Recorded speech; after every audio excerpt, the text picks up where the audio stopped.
अस्सलाम वालेकुम। आज हम बात एक और बहुत ही इंपॉर्टेंट इशू जो आजकल वेरी कॉमन है गर्ल्स एंड बॉयज सबके अंदर और हेयर लॉस, हेयर फॉल। ये बहुत ही कॉमन इशू है और इसके लिए आज बहुत से पेशेंट्स आते हैं। इसकी रूट कॉजेज के अंदर जाना पड़ेगा कि हम डिटर्मिन कर सकें कि इस पर्टिकुलर आदमी में हेयर लॉस क्यों हो रहा है। तो सबसे पहले हम मेडिकल कॉजेज़ की तरफ आते हैं और उसमें भी नंबर वन है जेनेटिक। तो सबसे बड़े कॉजेज़ अगर उनके अंदर जेनेटिक होगा कि मेल पैटर्न ऑफ बॉडीनेस देखा जाएगा और दूसरी चीज़ हो जाती है कुछ मेडिकल थायराइड के डिसऑर्डर्स हैं, उनमें हाइपो या हाइपरथायरॉयडिज्म दोनों ही थायराइड के डिसऑर्डर हेयर लॉस का बायस हो सकते हैं। फिर कुछ इन्फेक्शंस हैं, खासतौर पे फंगल स्कैल्प इन्फेक्शंस हैं और डैंड्रफ वगैरह है, ये भी हेयर लॉस कॉज करती हैं, ये हेयर लॉस भी हो सकता है।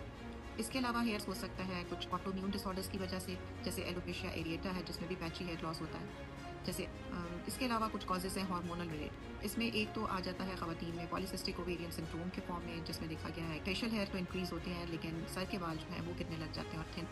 फिर मेनोपॉज़ल स्टेज में जब ख़वातीन में एस्ट्रोजन डेफिशिएंसी होती है तो एस्ट्रोजन डेफिशिएंसी की वजह से भी उनमें बाल गिरने शुरू होते हैं। और इसके अलावा फिर एक और कॉज़ है पोस्टमार्टम।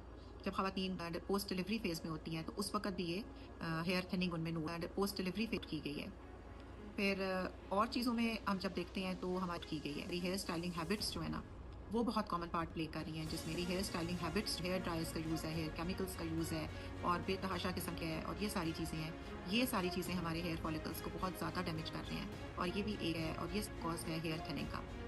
फिर हम आ जाते हैं मेडिकेशंस के साथ। जैसे कीमोथेरेपी होती है तो आपने देखा होगा कि रेडिएशन थेरेपी के साथ हेयर लॉस है, रेडी होता है। सर्टेन बीपी की मेडिकेशंस हैं होता है, उनके साथ होता है। एंटी डिप्रेसेंट्स हैं, मूड स्टेबलाइजर्स हैं। तो ये सारी चीज़ें जो हैं ये मिलजुल के हेयर लॉस का बायस बनती हैं।